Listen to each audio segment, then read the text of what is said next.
মা, তুমি আমার কাছে বাদী চাচ্ছ?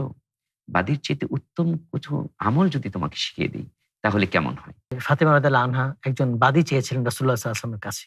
কাজের মেয়ে। এটা জানতে আল্লাহু চাই। আকবার! আসলে দেখেন, তখনকার যুগে আরবের যখন ইসলামের প্রাথমিক যুগ, তখন কিন্তু একটি কঠিন অবস্থা। বিশেষ করে হিজরতের পরে। হিজরত করে যখন সাহাবায়ে আজমাইন নতুন করে নতুন জীবন শুরু করলেন জি, মদিনাতে। মদিনাতে তাদের কোনো ঘর নাই, বাড়ি নাই, আত্মীয়স্বজন কিছু নাই। আনসার যাদেরকে মদিনাবাসী তারাই কিন্তু হেল্প করেছেন, জি, সাহায্য জি। করেছেন। তো ফাতেমা রাদিয়াল্লাহু তাআলা আনহার তখন আলী রাদিয়াল্লাহু তাআলা আনহার সাথে বিয়ে ভালো। হয়ে গেছে। তাদের যে পরিবার, তাদের পরিবারের মধ্যে কিন্তু অভাব লেগেই থাকত। তো এমন অবস্থা হলো যে নিজের কাজ নিজেই করতে হতো এবং তখন কঠিন কাজ। মানে নিজেই জাঁতা দিয়ে পিষে রুটির গম আটা থেকে আটা বানানো পিষতে হতো। ওই আটা দিয়ে রুটি বানিয়ে তারপরে খেতে হতো। কত সেই কষ্ট কাজটা তখন করতে ছিল। কত কষ্ট, এই কষ্ট সহ্য করতে না পেরে তিনি জানতেন যুদ্ধলব্ধ কিছু মালের সাথে কিছু বাদীও আসে। প্রতিদিনের পুষ্টির চাহিদা পূরণে পরিপূর্ণ আস্থায় আরবি ইউএচটি মিল্ক, ভালোবাসার বিশুদ্ধতায়। তখন তিনি মানে চিন্তা করলেন যে আমার যদি একজন বাদী হতো তাহলে আমার উপকার হতো। এজন্য তিনি এই নিয়ত করে নবী মুহাম্মদ সাল্লাল্লাহু আলাইহি সাল্লাল্লাহু আলাইহি সাল্লামের ওয়াসাল্লাম। ঘরে গেলেন। তো সেদিন সেই মুহূর্তে নবী মুহাম্মদ সাল্লাল্লাহু আলাইহি সাল্লাম ঘরে ছিলেন না। আয়েশা রাদিয়াল্লাহু আম্মাজান আয়েশা রাদিয়াল্লাহু আনহাকে পেলেন। জিজ্ঞেস করলেন, "তুমি এই সময় কেন আসলে?" জানতে চাইলেন। তখন তিনি বললেন, "আসলে আব্বু তো নেই।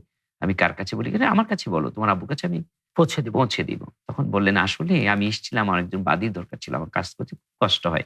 তো আব্বাকে যদি বলেন আমাকে একটা বাদী দিতে তাহলে আমার জন্য হেল্প হয়।" "আচ্ছা ঠিক আছে, আমি বলে দিব। তুমি চিন্তা করো না, তুমি যাও।" বিদায় দিয়ে দিলেন। নবী মুহাম্মদ সাল্লাল্লাহু আলাইহি সাল্লাম সাল্লাল্লাহু আলাইহি ফিরলেন ওয়াসাল্লাম। বাসায়।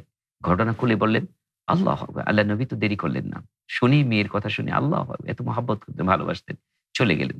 গিয়ে দেখেন আলী রাদিয়াল্লাহু তাআলা আনহু এবং ফাতেমা রাদিয়াল্লাহু একসাথে শুয়ে আছেন। জি।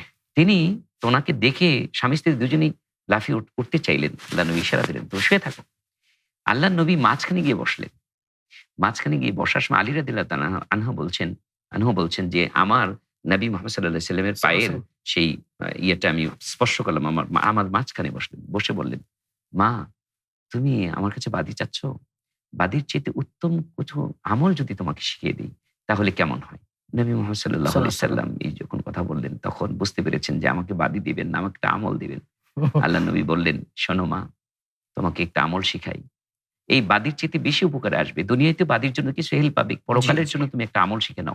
তুমি প্রতি রাতে ঘুমানোর আগে সুবহানাল্লাহ, সুবহানাল্লাহ ৩৩ বার, আলহামদুলিল্লাহ, আলহামদুলিল্লাহ ৩৩ বার, আল্লাহু আকবার, আল্লাহু আকবার ৩৪ বার। এইভাবে ৩৩ করে যদি তুমি আমল করো, আল্লাহ সুবহানাহু ওয়া তাআলা এই বাদীর চাইতে বেশি কল্যাণ তোমাদের সংসারে আল্লাহ তাআলা দিয়ে দিবেন।" সুবহানাল্লাহ। সুবহানাল্লাহ। এজন্য আমাদের দুনিয়ার যে চাকচক্য বা দুনিয়ার যে অ্যা আমাদের যে চাহিদার কোনো শেষ নেই।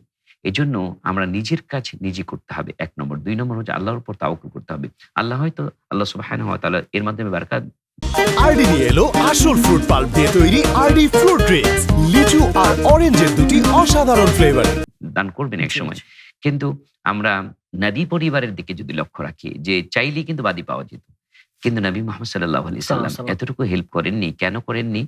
উম্মতকে শেখানোর জন্য। দেখো আমার মেয়ের অসুবিধায় কিন্তু আমি এতটুকু আম এটা আমি অন্য সাহাবীর হয়তো উপকারে আসবে। কিন্তু আমার মেয়েকে আমি স্যাক্রিফাইস টুকু করিনি। কারণ আমি একজন রাষ্ট্রপ্রধান। আমি একজন রাষ্ট্রনায়ক। তখন মদিনার তিনি জি, গভর্নর। ইনসাফ করেছেন। হ্যাঁ, ইনসাফ করেছেন যে আমার মেয়ে হিসাবে এটা ভোগ করব, এটা আমি দেব না। আমি গরিব দুঃখী সবার যেন সমান অধিকার প্রতিষ্ঠিত হয়। ইনসাফ প্রতিষ্ঠা করেছেন যে আমার ঘরের আমার মেয়ে কন্যা নিজের হাতে পাক করে খাবে। এরকম অনেক অসহায় গরিব মানুষ তারাও নিজের হাতে পাক করে খাবে। সুবহানাল্লাহ।